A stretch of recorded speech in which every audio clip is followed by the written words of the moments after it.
जो नोट्स वाली शीट है वो शीट खोलेंगे। अगर मैं फिजिक्स के हिसाब से पढ़ाऊं तो फिजिक्स में क्या पढ़ाया जा रहा है? फिजिक्स में तो अभी भी हमारा चैप्टर फिजिकल क्वांटिटीज वाला ही है, और फिजिकल क्वांटिटीज में से कौन सी वाली? बेस एंड डिराइव्ड क्वांटिटीज ही हम पढ़ते हैं। और मुझे लगता है कि हमारा फिजिक्स में लेवल कहां तक पहुंच गया, मैं एक दफा दोबारा बता देता हूं। मेरे चैप्टर नंबर 1 का नाम क्या था? लेंथ, और उसके साथ associated derived quantities that were area and volume. फिर चैप्टर नंबर 2 क्या था? मैस, और उसके साथ associated derived quantities that were wait and density. फिर चैप्टर नंबर 3 क्या था? टाइम, और उसके साथ associated derived quantities that were time period खुद बेस ही था। डिराइव्ड कौन था? Derived was frequency. फिर अभी चैप्टर नंबर 4 फिजिक्स में क्या बनता है? दैट इज टेम्परेचर, एंड उसके साथ एसोसिएटेड क्या? डिराइव्ड क्वांटिटी कौन सी वाली? हीट या हीट एनर्जी। ठीक हो गया ना साहब? तो मुझे लगता है कि मैं अगर उस हिसाब से पढ़ाऊंगा तो उस हिसाब से फिजिक्स के हिसाब से क्या चैप्टर है हमारा? बेस और डिराइव्ड में कौन कौन? बेस के खाते में टेम्परेचर एंड उसके साथ एसोसिएटेड डिराइव्ड क्वांटिटी के खाते में क्या? हीट। तो यूं समझिए कि फिजिक्स का ये चैप्टर नंबर 4 स्टार्ट हो गया है, जिसका हम वो बेस और डिराइव्ड को एक एक एग्जांपल लेकर उसके साथ एसोसिएटेड कोई ना कोई डिराइव्ड क्वांटिटी पढ़ाना स्टार्ट कर देते हैं। और अगर आप केमिस्ट्री देखेंगे तो केमिस्ट्री में हमारा क्या चल रहा है? केमिस्ट्री का हमारा वैसे 3rd चैप्टर है, कौन सा वाला? स्टेट्स ऑफ मैटर के नाम से। और स्टेट्स ऑफ मैटर में हम कहां पहुंचे हैं? हाँ जी बताएं प्लीज। स्टेट्स ऑफ मैटर में हम पढ़ रहे हैं चेंज ऑफ क्या? Change of state. और ये जो चेंज ऑफ स्टेट का टॉपिक है स्टेट चेंज करने के लिए मैंने आपको क्या कल जिक्र किया था कि क्या करना पड़ेगा? स्टेट चेंज करने के लिए उस सब्सटेंस को या तो हीट करना पड़ेगा या उसको कूल करना पड़ेगा। याद आ रहा है कि नहीं आ रहा है? अब हीट का मतलब क्या है और कूल का मतलब क्या है, इसको अभी तक हमने सही तरह नहीं सीखा। मुझे लगता है मुझे थोड़ी सी उसकी फिजिक्स भी सुनानी पड़ेगी और साथ साथ उसकी केमिस्ट्री भी चलानी पड़ेगी। अगर आप फिजिक्स की तरफ जाएं, इसलिए मैंने आपको कहा कॉपी भी खोलेंगे और नोट शीट भी खोलेंगे। जो मुझे फिजिक्स की कॉपी में लिखवाना है मैं वहां लिखवाऊंगा, जो मुझे नोट शीट पे लिखवाना है मैं वहां पे चला जाऊंगा। सबसे पहले मैं थोड़ा फिजिक्स की कॉपी में टेम्परेचर को एज अ बेस क्वांटिटी थोड़ा समझा देता हूं। उसके बाद मैं आपको स्टेट्स ऑफ मैटर के बारे में, जैसे चेंज ऑफ स्टेट में कौन सा टॉपिक सबसे पहले करना है? चेंज ऑफ स्टेट में किसकी डिटेल पढ़नी है हमने? हाँ, चेंज ऑफ स्टेट का अगर देखेंगे तो सर जी यहां पे मैं फिजिक्स के नोट्स लिखवाता हूं और यहां हमारा केमिस्ट्री में क्या चल रहा है? स्टेट्स ऑफ मैटर चल रहा है चेंज ऑफ स्टेट चल रहा है। चेंज ऑफ स्टेट में कौन सी वाली स्टेट चल रही है? मेल्टिंग चल रही है। मेल्टिंग में आपने क्या किया हुआ है? सर जी सॉलिड को क्या करें? सॉलिड को क्या करें? सर जी सॉलिड को हीट करें तो वो मेल्ट हो जाएगा। मेल्ट होकर क्या बन जाएगा? लिक्विड बन जाएगा। बुनियादी तौर पर यहां सॉलिड में पार्टिकल्स की कौन सी अरेंजमेंट होगी? हाँ जी, टाइटली पैक्ड अरेंजमेंट होगी। वो क्या होगा? वो लूजली पैक हो जाएगी। अब ऐसा होगा कैसे? असल में पार्टिकल्स के दरमियान में जो फोर्स ऑफ अट्रैक्शन है उसको क्या किया जाएगा? उसको ब्रेक किया जाएगा या उसको ओवरकम किया जाएगा? उसको कौन ओवरकम करेगा? हीट। हीट असल में फोर्स ऑफ अट्रैक्शन को तोड़ने की कोशिश करेगी। किसको? ये जो यहां पे पार्टिकल्स का जो आपस में कौन सा पैकिंग है? टाइटली पैक्ड पार्टिकल्स हैं, वो किस में चले जाएंगे? लूजली पैक्ड पार्टिकल्स में चले जाएंगे। क्यों? बिकॉज इनके दरमियान में जो स्ट्रॉन्ग फोर्स है उसको वीक नहीं किया जाएगा। क्या किया जाएगा? मीडियम लेवल पर लेके जाने की कोशिश की जाएगी। और ये सारा काम कौन करेगा? ये सारा काम हीट करेगा। तो हीट बेसिकली क्या है? सर जी हीट एक फॉर्म ऑफ एनर्जी है, ठीक है, जिसका ताल्लुक किसके साथ है? सर जी इसका ताल्लुक जो है वो बताएं किसके साथ है? पार्टिकल्स के साथ है। It's a form of energy. हमने कल लिखा भी है कहीं ना कहीं। क्या लिखा हुआ है पेज के हेडर पे? क्या लिखा हुआ था? Heat is a form of energy that is associated with क्या? दैट इज एसोसिएटेड विद क्या? Particles of a substance. ठीक है, हम जब किसी सब्सटेंस को कोई हीट एनर्जी देते हैं तो बेसिकली उसके पार्टिकल्स उस एनर्जी को क्या करते हैं, एब्जॉर्ब करते हैं। अब जब पार्टिकल्स उस एनर्जी को एब्जॉर्ब करते हैं तो दो काम होंगे। क्या होगा भाईजान? दो काम होने हैं। वो क्या दो काम होने हैं? आपकी नोट शीट्स के ऊपर कुछ डिटेल लिखी हुई है, दिखाएं जरा। हमने वहां लिखा है explain what happens when we heat a solid substance. Please बताइए कि वहां क्या है stage number 1। Explain what happens when we heat a solid substance, क्या लिखा हुआ है वहां पे? हमने कहा स्टेज 1 में क्या होगा, इस particles will absorb heat energy due to which क्या होगा, average kinetic energy of the particles will increase. मतलब काइनेटिक एनर्जी क्या होता है? स्पीड, which means कि average speed of the vibration of the particles will increase. अच्छा, तो क्या होगा? कहता है hence the temperature also increases। Stage 1 के अल्फाज को जरा गौर से सुनिए, प्लीज उसको ऑब्जॉर्व कीजिए और उसमें से टेम्परेचर का मीनिंग निकालना है। क्या करना है? मैं स्टेज 1 की एक्सप्लेनेशन में से टेम्परेचर का मीनिंग लिखवाना चाहूंगा। कहां? फिजिक्स की कॉपी में। क्या लिखा हुआ वहां पे? आपने कहा आपने हीट किया तो पार्टिकल्स ने हीट एनर्जी को क्या किया है? बच्चों प्लीज ध्यान दीजिए, पार्टिकल्स ने हीट एनर्जी को क्या किया? एब्जॉर्ब किया। डन हो गया। जब उन्होंने हीट एनर्जी को एब्जॉर्ब किया तो उसकी वजह से क्या हुआ? पार्टिकल्स की काइनेटिक एनर्जी इंक्रीज। मतलब क्या हुआ जी? स्पीड इंक्रीज होगी। तो मैंने आगे क्या लिखा है कि अगर पार्टिकल्स की वाइब्रेशन की स्पीड इंक्रीज हो गई, हेंस क्या? हेंस द टेम्परेचर इंक्रीज हो गया। इसका मतलब टेम्परेचर का ताल्लुक किसके साथ है? हाँ, टेम्परेचर का ताल्लुक पार्टिकल्स की स्पीड के साथ है। किसके साथ है जी? टेम्परेचर का ताल्लुक या तो पार्टिकल्स की एवरेज स्पीड के साथ है या टेम्परेचर का ताल्लुक पार्टिकल्स की एवरेज काइनेटिक एनर्जी के साथ है। कि जब पार्टिकल्स की मूवमेंट वाली एनर्जी तेज होती है तो पार्टिकल्स का टेम्परेचर भी तेज होता है, मतलब ज्यादा होता है। तो लो जनाब साहब, मैं चलूंगा किधर? मैं वापस आना चाहता हूं आपके फिजिक्स वाली कॉपी में। फिजिक्स वाली कॉपी में मैं टेम्परेचर को डिफाइन करवाना चाहता हूं। कैसे करूंगा, कैसे नहीं करूंगा, प्लीज जरा इसको थोड़ा सा ध्यान दीजिएगा। वैसे तो फिजिक्स की जो ब्लू लिख रहा हूं, किधर लिखना है जी? ये किधर लिखना है बच्चों? अपनी फिजिक्स की नोटबुक पर। जो मैं ब्लू कलर से लिख रहा हूं, ये फिजिक्स की नोटबुक पे लिखना है। और अगर कोई बिल्कुल प्योरली 1-2 बच्चे हैं जो सिर्फ केमिस्ट्री वाले हैं, वो क्या करें, वो ना इस नोट शीट्स के इस शीट के एंड पे चले जाएं। एंड पे आधा सफा खाली है। जो केमिस्ट्री वाले 2-3 बच्चे बैठे हुए हैं वो अलग से किसी कॉपी पे नहीं लिख सकते। वो किधर जाएं?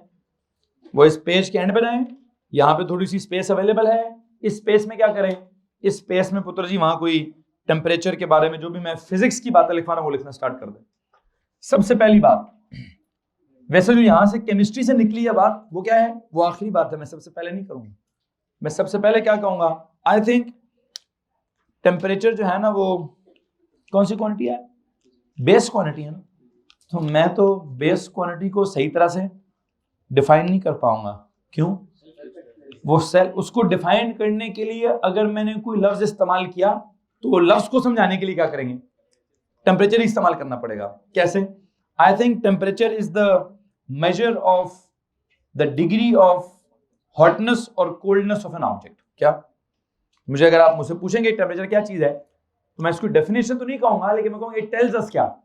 It tells us about the degree of hotness और कोल्डनेस ऑफ एन ऑब्जेक्ट। अच्छा, what is meant by degree of hotness? कौन ज्यादा हॉट होगा? जिसका टेम्परेचर ज्यादा होगा। कौन कोल्ड होगा? जिसका टेम्परेचर कम होगा।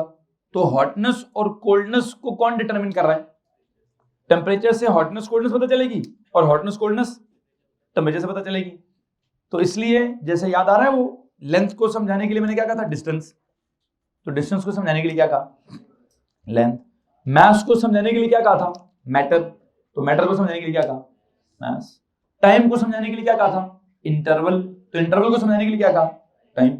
अभी टेम्परेचर को समझाने के लिए क्या कहूं? हॉटनेस या कोल्डनेस। तो फिर हॉटनेस या कोल्डनेस को कैसे समझाऊंगा? By the temperature. जिसका टेम्परेचर ज्यादा हॉटनेस ज्यादा, जिसका टेम्परेचर कम वो कोल्डनेस उसके अंदर होगी, हॉटनेस नहीं। किसी को मसला बस एनीवन। तो आई थिंक मैं टेम्परेचर के साथ जो पहला जुमला लिखवाना चाहता हूं वो ये है It tells us the degree of hotness or coldness of an object. It tells us about the degree of hotness or coldness of an object. Temperature के साथ क्या लिखेंगे? It tells us about the what? About the degree of hotness or coldness of an object. लो जी, temperature को समझाने के लिए क्या लफ्ज इस्तेमाल किया जा रहा है? ग्रुप से भी भेज दिया सर, ठीक है, दोनों चीजें जब वो भेज देंगे तो मुझे बता दीजिएगा. It tells us about the degree of hotness or coldness of an object. ठीक हो गया. अब इसी तरह मैं यहां से क्या कहूंगी, what is hotness or coldness? तो क्या लिखूंगा? Hotness or coldness is determined by the temperature of an object. तो वही बात हो गई कि आप मास को समझाने के लिए मैटर बोलते हैं तो मैटर को समझाने के लिए मास बोलते हैं, लेंथ को समझाने के लिए डिस्टेंस बोलते हैं तो डिस्टेंस को समझाने के लिए लेंथ बोलते हैं, टेम्परेचर को समझाने के लिए हॉटनेस से कोल्डनेस इस्तेमाल करते हैं तो हॉटनेस से कोल्डनेस को समझाने के लिए टेम्परेचर इस्तेमाल करेंगे. तो क्या लिखूं यहां पर? अगला जुमला लिखिए, हॉटनेस और coldness of an object is determined bye what? By its temperature. By its temperature. ये सारी बातें कौन सी हैं जी? जो आप फिजिक्स की नोटबुक में टेम्परेचर के साथ नोट करते जा रहे हैं. फिजिक्स की नोटबुक में टेम्परेचर के साथ आप नोट करते जा रहे हैं. जो मैं टेम्परेचर के साथ लिखवा रहा हूं, हॉटनेस या कोल्डनेस लिखवाया, उसको समझाने के लिए दोबारा टेम्परेचर लिखवाया, तो हेंस वी कैन से कि क्या है? टेम्परेचर की कोई प्रॉपर डेफिनेशन नहीं है, बल्कि क्या है? सेल्फ काम के लिए. अगला जुमला लिखिए, temperature has no proper definition, rather it is self explanatory. Temperature has no proper definition, rather it is self-explanatory. Okay जी. अब अगर ये सेल्फ एक्सप्लेनेटरी क्वांटिटी है, क्यों है self explanatory? Because it is a base quantity. लिखे जी, temperature has no proper definition, rather it is self explanatory because it is a कौन सी जनाब? Base quantity. Okay, because it is a base quantity. ठीक है, because it is अ क्या? Base quantity. यहां तक अगर किसी को मसला तो हाथ खड़ा कर दीजिए. तो अगर ये बेस क्वांटिटी है तो फार्मूला तो बनाऊंगा नहीं, ना मैं इसका फार्मूला बनाऊंगा, ना मैं इसकी डेफिनेशन बना रहा हूं. क्या करूं फिर? क्या क्या बताऊं?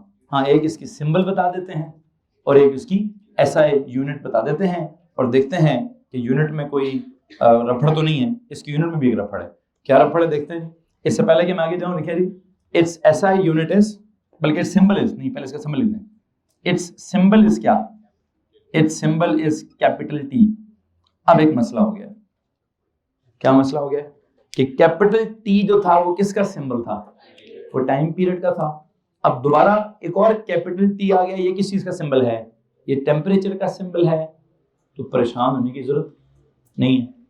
एक ही सिंबल दो चीजों का हो सकता है. ठीक, ये आपके ऊपर डिपेंड करता है कि आप किस टॉपिक की बात कर रहे हैं. सिंबल्स पे ना मार्क्स मिलते हैं, ना सिंबल्स पे मार्क्स कटते हैं. ठीक है जी. हाँ, यूनिट्स पे नंबर मिलते भी हैं और नंबर कटते भी हैं. ठीक है, तो सिंबल्स वाले केस में आपको अगर कैपिटल टी टेम्परेचर का भी सिंबल है और कैपिटल टी जो है वो टाइम पीरियड का भी सिंबल है, तो आपको ज्यादा परेशान होने की जरूरत. आपको पता है, जब सिंपल पेंडुलम का सवाल आ रहा होगा, वाइब्रेशंस हो रही होंगी, ऑसिलेशंस हो, तो तब क्या होगा? तब कैपिटल टी का मतलब क्या होगा? तो हमें खुद पता चल जाएगा कौन सा चैप्टर चल रहा है और कैपिटल टी का क्या मतलब चल रहा है. अगर हीट का चैप्टर होगा और कोई टेम्परेचर वहां पे अगर कैपिटल टी आ गया तो वहां हमें पता होगा कि कैपिटल टी का मतलब टेम्परेचर है. तो आपने परेशान इस बात से नहीं होना। एक ही सिंबल दो चीजों का भी हो सकता है। आपने भी इसको रिसेंटली एक और चीज पढ़ी थी, डेंसिटी का सिंबल याद है? क्या था डेंसिटी का सिंबल? रो। ये रो आपने पीछे कहीं वो रेजिस्टिविटी के लिए भी पढ़ा था, कुछ याद आ रहा है? शुरू में हमने कहीं एक फॉर्मूला लिखा था रेजिस्टिविटी का, वहां भी रो ही सिंबल था ना, और डेंसिटी का क्या सिंबल था? तो एक ही सिंबल दो चीजों का नहीं था, बड़ा मुश्किल सिंबल है। ये तो बहुत आसान सिंबल है कि capital T for time period, capital T for, तो आपने परेशान इस बात से नहीं होना जी मैं कैपिटल टी लिखूंगा। हाँ अच्छा, स्मॉल एम का भी एक मसला है। स्मॉल एम क्वांटिटी के तौर पर मैस है, लेकिन स्मॉल एम यूनिट के तौर पर वो एक अलग मसला है, वो एक डिफरेंट मसला है। ये मसला कुछ और है, वो मसला कुछ और है। ये मसला क्या है? ये है कि सर कैपिटल टी का सिंबल तो पहले से यूटिलाइज हो चुका है, किसके लिए? टाइम पीरियड के लिए। तो अब क्या करूं? तो टेम्परेचर के लिए भी आप कैपिटल टी ही यूज करें। और इसमें परेशान होने की बात इसलिए नहीं है कि सवाल जो होगा, सिचुएशन जो होगी वो खुद ही आपको समझा देगी कि टाइम पीरियड वाली सिचुएशन है या मतलब इनमें कभी भी कोई कंफ्यूजन क्रिएट नहीं होती कि सर क्या पता टाइम पीरियड हो, क्या पता नहीं, ऐसे क्या पता वाला काम नहीं होगा। ऑब्वियस फिनोमेना होगा कि सिंपल पेंडुलम का सवाल है, ऑसिलेशंस कर रहा है, तो क्या पूछा जाएगा उसका टाइम पीरियड ही पूछा जाएगा भाई। और अगर वो बर्फ का सवाल है या उसको आप चूल्हे पे आपने रखा हुआ है, वो पिघल रही है, तो सिचुएशन में क्या कहेगा? वो बर्फ का टाइम पीरियड बताओ। उस वक्त बर्फ का टेम्परेचर ही होगा ना भैया। ये बात समझ आ रही कि नहीं आ रही है? सो ये बड़ा ऑब्वियस सवाल, ये सिचुएशन होगी, उसमें आप कैपिटल टी किसको बोलेंगे आपको खुद ही पता चल जाएगा। हाँ एक और चीज से बड़ा ऑब्वियस हो जाता है, कौन सी यूनिट्स लिखी हुई हैं। अगर मैं कहूं एक चीज, एक सवाल में सिचुएशन लिखी हुई है 3.8 S, तो ये किस चीज का है? ये टाइम पीरियड है। अगर मैं लिखूं 3.8 कैपिटल C डिग्री सेल्सियस, क्या होगा? ये टेम्परेचर की बात होगी भाई, ठीक है। लेकिन क्या डिग्री सेल्सियस टेम्परेचर की SI यूनिट होती है? नो। SI यूनिट क्या होती है? तो काम करें जी, अगली बात लिखें यहां पर, इट्स SI यूनिट इज क्या?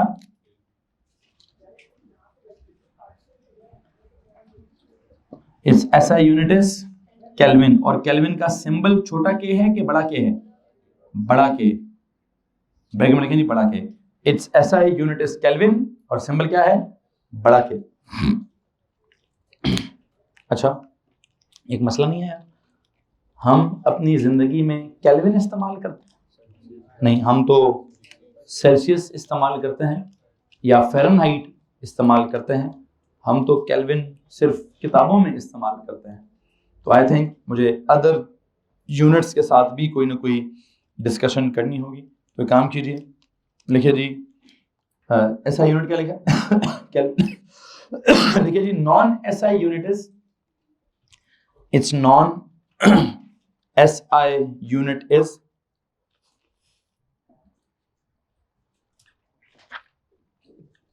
क्या जनाब?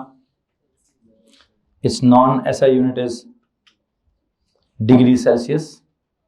मैं भी फ़ारेनहाइट नहीं लिखवाना चाहता, मैं सिर्फ डिग्री सेल्सियस वाली बातें ही करूंगा। its non-SI unit is degree Celsius. आप देख रहे हैं मैं टेम्परेचर के साथ कुछ बातें लिख रहा हूं और शायद मैं भी थोड़ी देर बाद हीट के साथ भी कुछ बातें लिखने की कोशिश करूंगा।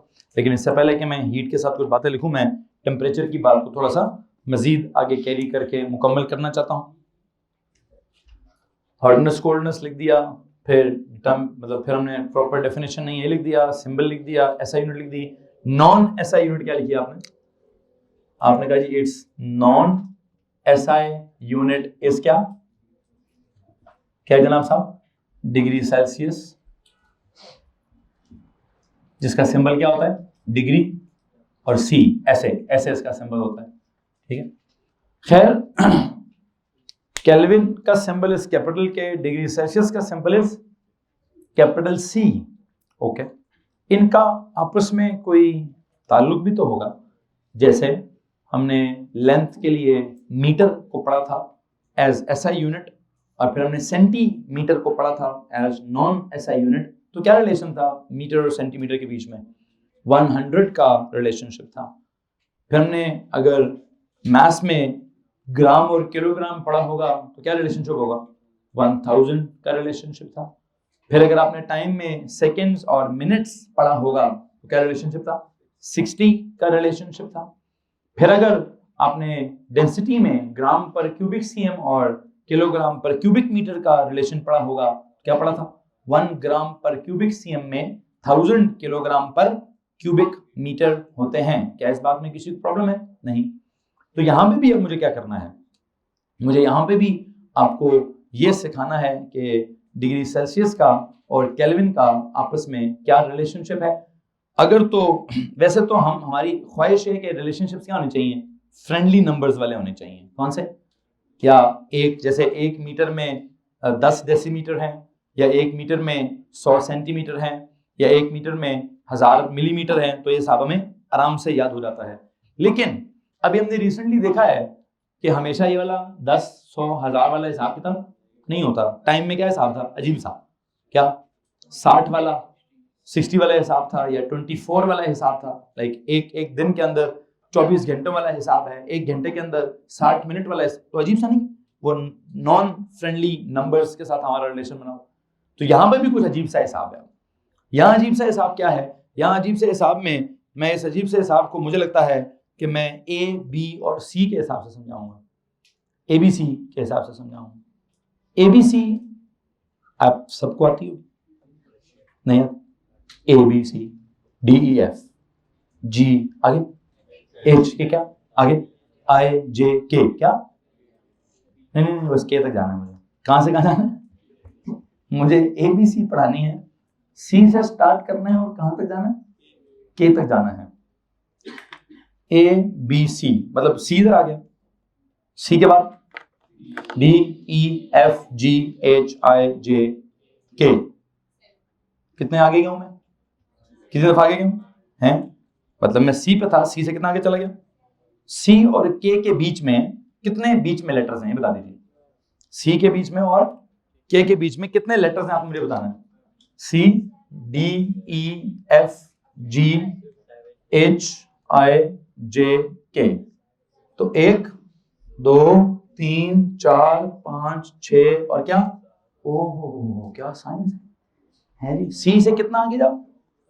सी से 7 स्टेप्स आगे जाओ तो क्या आता है? के आता है। क्या आता है? तो इसका मतलब के बड़ा है ना? के सी से बड़ा है। कितना बड़ा है? 7 टाइम्स बड़ा। तो आपने कहा है कि के जो है वो सी से क्या है? बड़ा है। कितना बड़ा है? तो सी में अगर मैं 7 ऐड कर दूं तो क्या हो जाएगा? के आ जाएगा। सी में क्या ऐड कर दो? 7 ऐड कर दो, क्या आएगा? इसमें तो किसी को रॉकेट साइंस नहीं ना, ये तो मॉन्टेसरी की बात है। ओ लेवल की बात क्या है? ये ना जी यहाँ 273 कर दें हैं जी। हाँ है जी। सो क्या करें, आपको कुछ साइंस मैंने सिखाई है, पता नहीं कितनी फनी थी कितनी फनी नहीं थी, ठीक है। वो आपकी हंसी ने मुझे दिखा दिया है। कुछ लोग बड़े सीरियस तरीके से बैठे हैं कि अभी वो फार्मूला निकलेगा, अभी कुछ निकलेगा। साहब निकल गया भाई। के का फार्मूला क्या है? वो सोच रहे हैं सर को क्या हो गया, सारे एबीसी की जैसे सुनाना स्टार्ट हो गए हैं। तो पुत्र जी मैंने वो जो सी और के का हिसाब लगाया है, इतना अजीब हिसाब है, इतना अजीब हिसाब है कि मुझे उसमें क्या करना पड़ा, मुझे उसमें एबीसी सुनानी पड़ी, ठीक है। सी और के में दरमियान में कितना गैप था? 7 स्टेप्स का गैप था। तो मैंने कहा के जो है वो C+7 के बराबर है, लेकिन हकीकत में के जो है वो C+273 के बराबर है। अब 2 कहां से आया है, 3 कहां से आया है, ये तो भाई मुझे भी नहीं पता, अनलेस और अनटिल मैं आपको ए लेवल पढ़ाना स्टार्ट कर दूं। ए लेवल में मुझे सब पता चल जाता है कि मुझे क्या जवाब देना है क्या नहीं देना। ओ लेवल में तो मेरे पास यही तरीका था और मुझे लगता है कि बड़ा अच्छा तरीका है क्या समझाने के लिए, के और सी के दरम्यान में रिलेशनशिप समझाने के लिए। के असल में केल्विन है, सी असल में डिग्री सेल्सियस है। उनके बीच में क्या रिलेशन है? उनके बीच का रिलेशन ये मल्टीप्लाई बाय समथिंग वाला नहीं है। क्या नहीं? उनके बीच में वैसे तो मीटर और सेंटीमीटर के बीच में जो रिलेशन है वो कैसा है? वो मल्टीप्लाई बाय 100 वाला है। मीटर और मिलीमीटर के बीच में जो रिलेशन है वो मल्टीप्लाई बाय 1000 वाला है।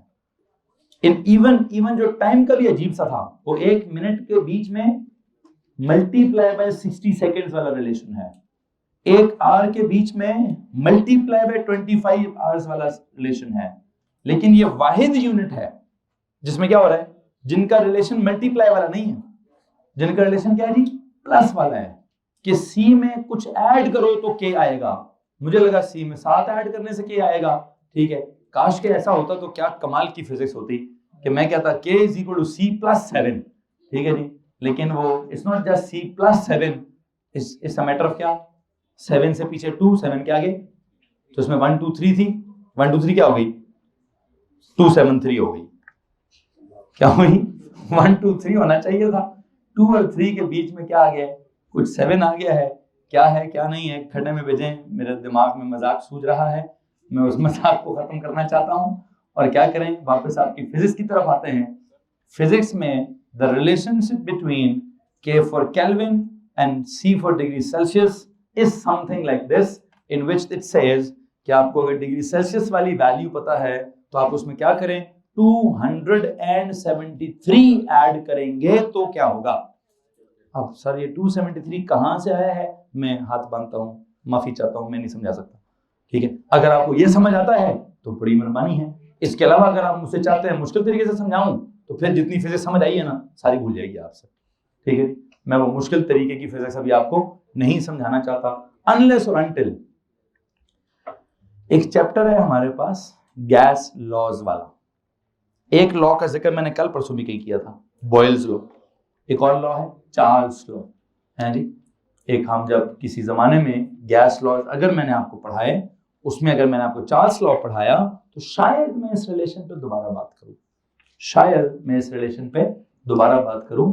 अभी पहले चैप्टर की हद तक अगर आप मुझसे पूछेंगे सर ये कहां से निकाला है, तो मैं तो यही कहूंगा बेटा मैंने ABC से निकाला है, ठीक है जी। इस वक्त मैं आपको इसकी मुश्किल एक्सप्लेनेशन बिल्कुल भी नहीं देना चाहता, मेरे पास एक आसान एक्सप्लेनेशन थी कि डिग्री सेल्सियस C है, उस C में थोड़ा आगे जाएं तो K आ जाएगा, कितना आगे जाऊं, ABC कहती है 7 स्टेप्स आगे चले जाएं, C में 7 ऐड कर लें तो K आ जाएगा। मैंने कहा जी करें, C में 7 ऐड करें तो K आ जाएगा, लेकिन हकीकत में ABC तो नहीं पढ़ा रहा ना कि C में 7 ऐड करूं, क्या पढ़ा रहा हूं, मैंने तो टेम्परेचर पढ़ा रहा हूं, मैं तो टेम्परेचर की एक SI यूनिट और एक नॉन SI यूनिट पढ़ा रहा हूं, उनका relation is not that simple as 7, it is क्या, their difference is 273. Now where this 273 comes from, इसकी एक्सप्लेनेशन या तो चार्ल्स लॉ में आ जाएगी या फिर कहीं ना कहीं हम A लेवल के अंदर जाके इसकी एक्सप्लेनेशन लेंगे। अभी जो सिचुएशन है आई थिंक इसको याद कर लीजिए, कुछ सवाल है तो हाथ खड़ा कर दीजिए जी, मैं जो भी है रहने दो, ठीक है ठीक है ठीक है। खैर मैं और ज्यादा इसके अंदर कुछ सीक्वेंस डिजाइन नहीं करना चाहता, जो मैं सीक्वेंस डिजाइन करना चाहता मैं कर चुका हूं। अब मेरा आपसे एक सवाल है, वैसे मैं ना आपको कुछ वैल्यूज बताना चाहता हूं जिनको आपने डिग्री सेल्सियस में याद किया हुआ है, क्या किया हुआ है, डिग्री सेल्सियस में आपने उन वैल्यूज को याद किया हुआ है, और मैं आपसे चाहता हूं कि आप उन वैल्यूज को क्या करें, आप उन वैल्यूज को केल्विन में याद करें। कैसे, मिसाल के तौर पर मैं सबसे बात करना चाहता हूं पहले melting point of the ice की, हालांकि अभी तक मैंने मेल्टिंग पढ़ाना है, बर्फ की मेल्टिंग समझानी है, बर्फ कब मेल्ट करती है अभी मुझे उसका टेम्परेचर नहीं पता, लेकिन वैल्यू तो पता है, टेम्परेचर का मुझे मीनिंग पता हो ना पता हो, ठीक है, लेकिन मुझे इतना पता है कि आइस जो है वो किस वैल्यू पर मेल्ट करती है, उसको जीरो क्या कहते हैं, जीरो क्या, वो 0 डिग्री सेल्सियस होता है। केल्विन में कितना होता है, हाँ केल्विन में 0 + 273 होगा, क्या होगा, 0 + 273 कितना बनता है, 273 के ध्यान रखो यार, 273 केल्विन बनता है। तो आई थिंक मैं यहां सबसे पहली वैल्यू आपको जो बताना चाहता हूं क्या है, वो है melting point of ice. Degree Celsius में आपको मालूम है कि वो क्या है, सबको मालूम है 0 डिग्री सेल्सियस, लेकिन केल्विन में क्या है, इट इज, अगर आप डिग्री सेल्सियस में निकालेंगे तो I will say it is 0 degree C, और अगर आप केल्विन में निकालना चाहते हो तो केल्विन में क्या होगा, 0 + 273 क्या निकलेगा जी, हाँ जी, इट विल बी 273 क्या केल्विन। हेलो जी, तो मेल्टिंग पॉइंट के बारे में आज के बाद अगर आपसे किसी ने पूछा कि आइस का मेल्टिंग पॉइंट क्या है, तो आपने सिर्फ क्या नहीं बताना, आपने सिर्फ 0 डिग्री सेल्सियस नहीं बताना, आपने क्या बताना है, सर जी डिग्री सेल्सियस में तो 0 है, लेकिन आपको पता होना चाहिए कि केल्विन में कितना है, केल्विन में कितना जी, सर जी केल्विन में जो है वो 273 केल्विन है। जो C की वैल्यू है उसमें क्या करेंगे, उसमें आप क्या करें, सी में 0 प्लस 273 करेंगे तो आपके पास जवाब आ जाएगा केल्विन वाला। किसी को मसला है? अब एक और बात है, मुझे बताएं रूम टेम्परेचर की क्या सिचुएशन होती है? रूम टेम्परेचर हम किसको कहते हैं? डिग्री सेल्सियस में किसको कहते हैं? 25 डिग्री सी को कहते हैं ना। लेकिन केल्विन में क्या होगा? इस 25 डिग्री सी का क्या करूं सर जी? इसको अगर इसके अंदर क्या कर दें, क्या ऐड करूं जी? 273 ऐड करें, बताएं क्या आएगा? 298 क्या? अब वो केल्विन हो जाएगा। अगर आपने डिग्री सी की वैल्यू के अंदर 273 ऐड करते जाएं तो कौन सी वैल्यू आती जाएगी? कौन सी? केल्विन वाली आती जाएगी। फिर एक बात बताएं, आपका जो हमारा जो ह्यूमंस का बॉडी टेम्परेचर होता है वो कितना होता है? 37 डिग्री सी। ठीक है जी, लिखें जी बॉडी टेम्परेचर क्या है? बॉडी टेम्परेचर 37 डिग्री सी में है। डिग्री सी में कितना है? 37 है। और अगर मैं कहूं कि आपने मुझे केल्विन में बताना है तो केल्विन में कितना है? 37 प्लस 273 क्या आंसर आएगा? हाँ 310। इसका मतलब हमारे बॉडी का टेम्परेचर कितना होता है? 310।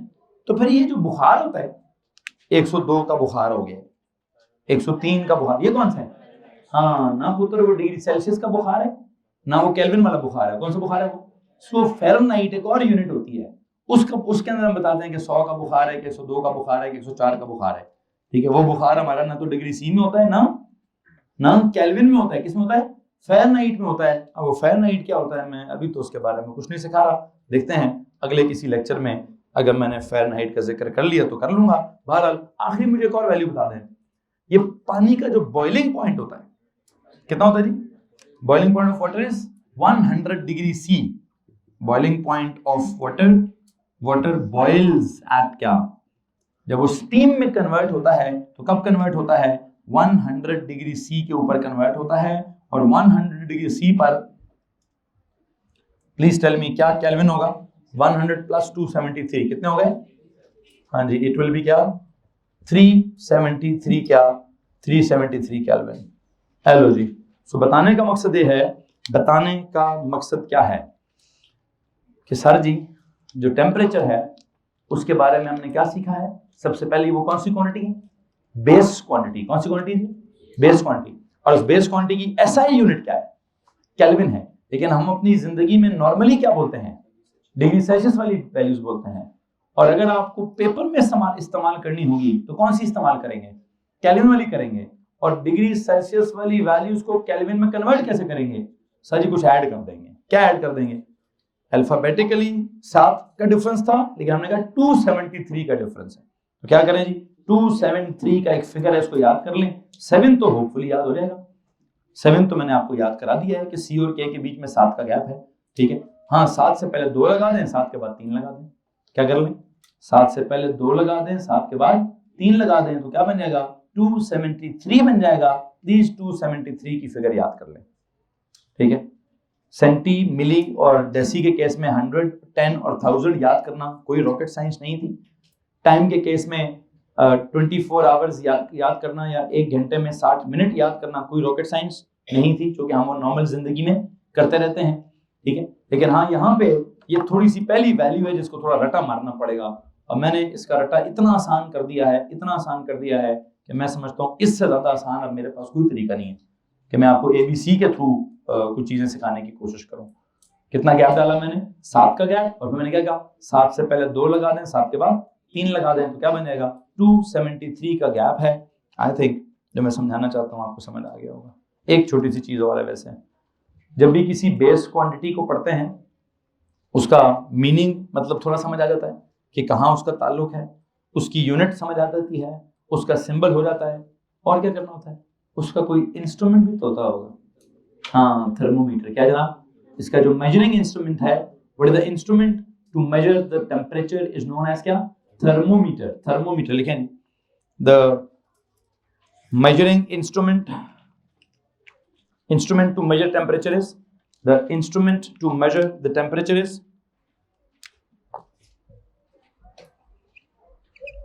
मेजरिंग इंस्ट्रूमेंट इज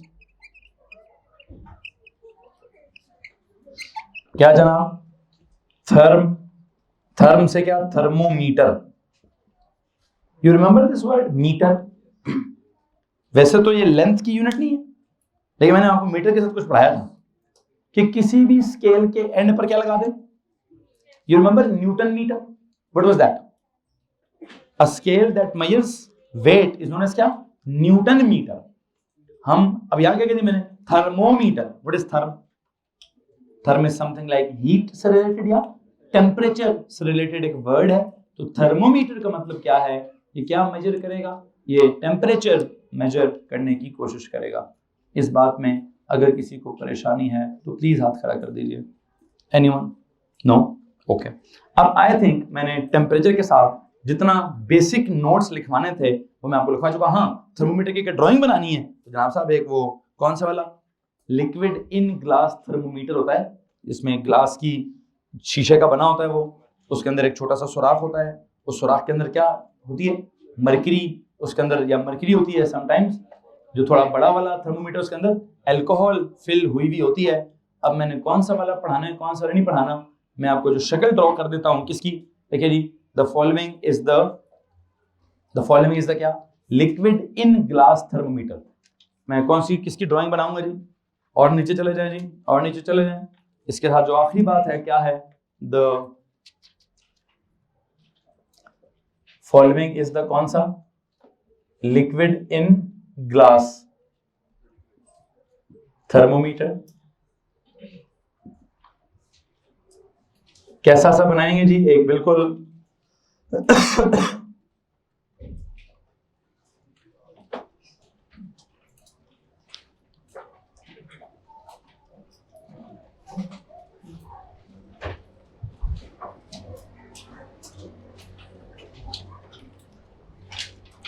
इस तरह का आपके पास एक ग्लास है जी।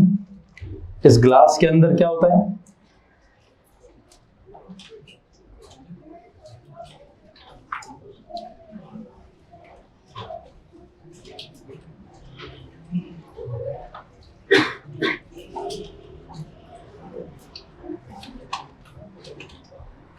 एक पतला सा सुराख होता है।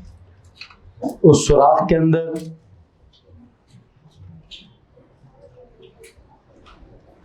एक लिक्विड है जो किधर जाता है? ट्रेवल करता है। लिक्विड आपने यहां एक बल्ब के अंदर स्टोर किया होता है, और वो जब उसको हीट मिलती है तो एक्चुअली वो क्या करता है? वो एक्सपैंड करता है, और एक्सपैंड करके वो ऊपर जाने की, अब वो इसकी जो अंदर की साइंस है मैं उसको बाद में पढ़ाऊंगा। वैसे थर्मोमीटर की जो अंदर की साइंस है कि क्या हो रहा है, ये लिक्विड का लेवल ऊपर क्यों जाता है, लिक्विड का लेवल नीचे क्यों जाता है, उसको मैं बाद में समझा दूंगा। फिल वक्त आप क्या कीजिए, सर यहाँ पे ना ये इसका एक स्केल है, स्केल के बीच में क्या हुआ होता है? इसके बीच में लाइंस लगी होती हैं। वैसे एक सवाल है, अगर मैं कहूँ यहाँ 0 डिग्री है, क्या है, और मैं कहूँ यहाँ 100 डिग्री है, और दरम्यान में क्या लगा दूं? 100 लाइनें, तो हर लाइन का मतलब क्या होगा? 1 डिग्री। किसी मसला इस बात से? एनीवन? अगर मैं कहूँ ये 0 डिग्री है और ये 100 डिग्री है, दरम्यान में लगा दूं 10 लाइनें, तो हर लाइन का मतलब क्या होगा? पहली लाइन का मतलब होगा 10 डिग्री, दूसरी लाइन का क्या होगा? 20 डिग्री, तीसरी का क्या होगा? तो वो जो भी स्केल है, इस स्केल को हम जितनी भी लाइन लगानी है लगा लें जी। ये जो स्केल है मैं लिखूंगा, this scale is calibrated in the units of temperature. क्या क्या लिखूं यहां पे? दिस स्केल इज कैलिब्रेटेड इन क्या? इन द यूनिट्स ऑफ क्या? टेम्परेचर। ठीक है जी। इसमें क्या सिचुएशन है? हो गया, 2 मिनट बस, आखिरी मिनट दे दें। इसको कहते हैं क्या है? इसको कहते हैं जी बल्ब। इसको क्या कहते हैं? बोर। क्या कहते हैं? बोर। और ये क्या है? ये कोई ना कोई लिक्विड है, सच एज क्या? या तो ये मरकरी है, और ये अल्कोहल है, जो क्या करती है, इस लिक्विड का लेवल क्या करता है, हीट करने से ऊपर जाता है और कूल करने से, जब इसको आप हीट करेंगे तो ये अप हो जाएगा, जब इसको आप कूल करेंगे तो ये डाउन हो जाएगा। क्या होता है, तो ना हीट अप हो जाना या फिर कूल डाउन हो जाना। तो हीट करने से अप हो जाएगा, कूल करने से डाउन हो जाएगा। तो यहां पर एक छोटा सा नोट लिख दीजिए, the liquid level heats up और cools down when temperature increases और क्या डिक्रीजेस। तो यहां पर क्या लिखेंगे जी हम, एक जो मैं आखिरी नोट यहां लिखवाना चाहता हूं, लिखे जी the liquid level heats up when temperature क्या जनाब साहब, इंक्रीजेस और cools